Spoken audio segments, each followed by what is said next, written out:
નમસ્કાર દર્શક મિત્રો, હોટલાઇન ન્યૂઝમાં આપનું સ્વાગત છે। ગાંધીનગર ખાતે પાટીદાર અનામત આંદોલન સમિતિના અગ્રણીઓની બેઠક મળ્યા બાદ એમણે અલગ અલગ 12 મુદ્દાઓ તૈયાર કર્યા હતા। હવે આ 12 મુદ્દા ઉપર ફોલોઅપ કરવા માટે આગામી દિવસોમાં રાજ્યના તમામ જિલ્લાઓમાં જિલ્લા સ્તરે પાટીદાર આગેવાનો એકત્ર થશે અને આગામી રણનીતિ નક્કી કરશે। એમાં સૌથી મહત્વનો જે મુદ્દો છે એ છે આગામી 25/8/2025ના રોજ મહેસાણા ખાતે એક વિશાળ રેલીનું આયોજન કરવામાં આવ્યું છે। મિત્રો 25/8/2025 જ કેમ પસંદ કરી પાટીદાર યુવાનો આગેવાનોએ, એના માટેનો ઉત્તર એ છે કે 25/8/2015ના રોજ અમદાવાદના જીએમડીસી ગ્રાઉન્ડ ખાતે પાટીદાર અનામત આંદોલનની શરૂઆત થઈ હતી અને આ જ દિવસે સાંજ સુધીમાં સમગ્ર રાજ્યમાં તોફાનો ફાટી નીકળ્યા હતા અને પાટીદારોને 10% અનામત મળે એવી ડિમાન્ડ સાથે આનંદીબેન પટેલ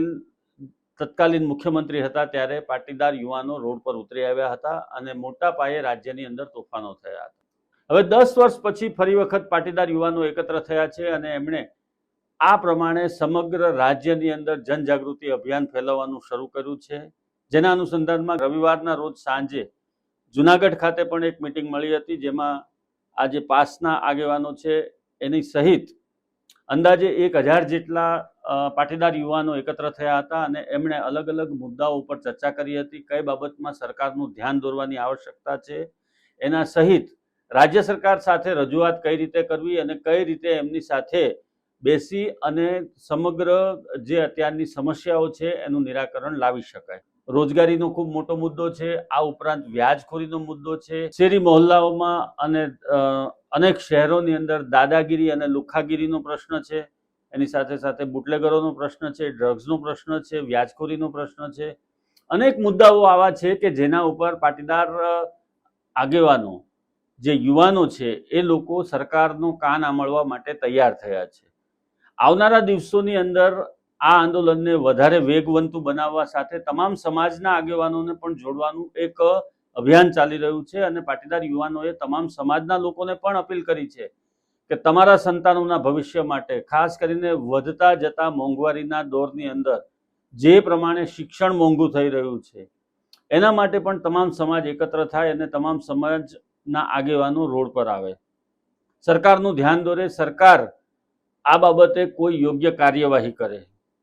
કાયદો અને વ્યવસ્થાની પરિસ્થિતિ હોય, ડ્રગ્સનું ચલણ વધી રહ્યું છે, દારૂના અડ્ડાઓ વધી રહ્યા છે દિવસે દિવસે, અનેક પ્રશ્નો છે સમાજની અંદર, અનેક પ્રશ્નો છે। ગુજરાતની અંદર જેટલું દેખાય છે એટલું ફૂલ ગુલાબી ચિત્ર નથી, એ યુવાનો જાણે છે। બેરોજગારી ભયંકર સમસ્યા છે, એના સિવાય પણ અનેક પ્રશ્નો એવા છે કે જેમાં રાજ્ય સરકાર નિષ્ફળ પુરવાર થઈ છે એવું કહી શકાય। સૌથી મહત્વની વાત એ છે કે 25/8/2025ના રોજ પાટીદાર આગેવાનો દ્વારા મહેસાણા ખાતે જે રેલી કાઢવામાં આવનાર છે એ રેલીમાં મોટી સંખ્યામાં રાજ્યભરના પાટીદાર યુવાનો જોડાશે એવી આશા રાખવામાં આવી રહી છે અને આ રેલીના માધ્યમથી સરકારનું કાન આંબળવા સાથે પોતાની જે ડિમાન્ડ છે, આ પાટીદાર આંદોલનોની જે ધૂરી સંભાળી રહ્યા છે એવા ધાર્મિક માલવ્યાથી માંડીને અનેક અગ્રણીઓ જે છે એમની જે ડિમાન્ડ છે એ ડિમાન્ડના મામલે સરકાર શું કરવા માંગે છે, કઈ રીતે આગળ વધવા માંગે છે એની પણ રજૂઆતો થવાની છે। ખાસ કરીને સીધા જ મુખ્યમંત્રી સાથે ટેબલ પર બેસી અને આની ચર્ચા કરવી એવી હાલમાં રણનીતિ નક્કી કરવામાં આવી છે અને જો આવનારા દિવસોની અંદર પાટીદાર યુવાનો સહિત સમાજના જે અન્ય સંગઠનો છે એમની સાથેની વાતચીતનો દોર આગળ નહીં વધે તો એના પછી પણ એ લોકો રણનીતિ નક્કી કરશે, એ પ્રમાણે આ જનજાગૃતિ અભિયાનને આગળ ધપાવશે એવું પાટીદાર આંદોલનકારી નેતાઓનું કહેવું છે। મિત્રો, રાજ્યની અંદર જે પ્રમાણે ભારતીય જનતા પાર્ટીનું શાસન ચાલી રહ્યું છે અને જે પ્રમાણે ભારતીય જનતા પાર્ટીના નેતાઓ, અધિકારીઓ અને પદાધિકારીઓ આ બધા જ મનસ્વી નિર્ણયો લઈ રહ્યા હોવાનું કહેવાય છે અને જે પ્રમાણે અધિકારી રાજની અંદર પ્રજા પીસાઈ રહી છે, બેફામ બનેલા ભ્રષ્ટાચારની અંદર લોકોને અનેક સમસ્યાઓનો સામનો કરવો પડી રહ્યો છે। આવા તમામ સંજોગોની અંદર આ પાટીદાર અનામત આંદોલનના નેતાઓ ફરી વખત રોડ પર ઉતર્યા છે ત્યારે એ સરકારની સામે સીધી જ બાથ ભીડશે અને પરિણામલક્ષી કાર્યવાહી કરવા માટે એ લોકો તત્પર બન્યા છે। સાથે સાથે જો રાજકીય રીતે જોઈએ તો ભારતીય જનતા પાર્ટીના જે નેતાઓ ચૂંટાયેલા પદાધિકારીઓ છે એ લોકો એક એવા મદમાં રાચે છે સત્તાના કે 156 સીટ આવી ગઈ છે અમારી, અને ગુજરાતની અંદર આવનારા 10, 15, 20 વર્ષ સુધી અમારી જ સરકાર બનવાની છે, અમારી જ સરકાર રહેવાની છે, એવું એ લોકોને લાગી રહ્યું છે, એવું માની રહ્યા છે, એવા વહેમમાં ફરી રહ્યા છે. કોંગ્રેસ લગભગ રાજ્યમાંથી નેસ્ત નાબૂદ થઈ ગઈ છે અને ફરી વખત આળસ મરડીને ઊભા થવા માટે કોંગ્રેસના નેતાઓ પ્રયત્ન કરી રહ્યા છે, પરંતુ પ્રજાનો વિશ્વાસ જીતવામાં કશે ને કશે એ લોકો નિષ્ફળ જઈ રહ્યા છે. બીજી તરફ આમ આદમી પાર્ટીની સામે ગણ્યા ગાંઠ્યા લોકો છે, એ લોકો કંઈક આશ બાંધીને બેઠા છે,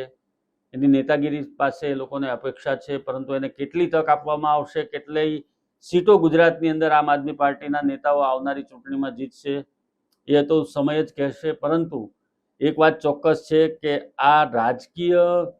અસ્થિરતા તરફ લઈ જવાનું ષડયંત્ર પણ હોઈ શકે છે. ગુજરાતને રાજકીય અસ્થિરતામાં ધકેલવું, મુખ્યમંત્રી બદલાવવા, ગૃહમંત્રી બદલાવવા, મંત્રીમંડળનું વિસ્તરણ થાય ત્યારે પાટીદારોનો એકડો કાયમ રહે એવી પરિસ્થિતિ ઊભી કરવી. આના સિવાય પણ વર્ષ 2025ના ડિસેમ્બર મહિનામાં મહાનગરપાલિકાઓની ચૂંટણીઓ રાજ્યમાં થવાની છે. એમાં પણ પાટીદારોનો એકડો ન નીકળી જાય અને પાટીદાર યુવાનોને મોટી સંખ્યામાં પ્રાધાન્ય આપવામાં આવે ભારતીય જનતા પાર્ટી દ્વારા, એનો પ્રયત્ન પણ હોઈ શકે છે. ઘણી બધી બાબતો એવી છે કે જેનો ઉત્તર સમય જ આપશે, પરંતુ અત્યારે સમગ્ર તંત્રની નજર આ ભારતીય જનતા પાર્ટીના નેતાઓની અને ખાસ કરીને જે લોકો સત્તા સ્થાને બેઠેલા છે એ લોકોની નજર આ પાસ આંદોલનકારીઓની ઉપર છે, એમની ગતિવિધિઓ ઉપર છે. એ લોકો ક્યાં જાય છે, કોને મળે છે, શું કરે છે, કઈ વિચારણા છે અને કઈ રીતે એ લોકોનું મિટિંગોનો દોર આગળ ધપી રહ્યો છે, એ તમામ બાબતો ઉપર સરકાર નજર રાખી રહી છે અને આવનારા દિવસોમાં એના મુદ્દે પણ નિર્ણય લેવામાં આવશે. રાજ્યની અંદર 25/8 સુધીમાં તમામ જિલ્લાઓની અંદર જ્યારે પાટીદાર આગેવાનો અને મિત્રો બધા એકત્ર થઈ અને એ લોકો એ રીતે આગળ વધવા માંગે છે કે રાજ્ય સરકારનું તમામ મુદ્દા ઉપર ધ્યાન દોરવામાં આવે, એને માટે ફરી વખત પાટીદાર યુવાનો સહિત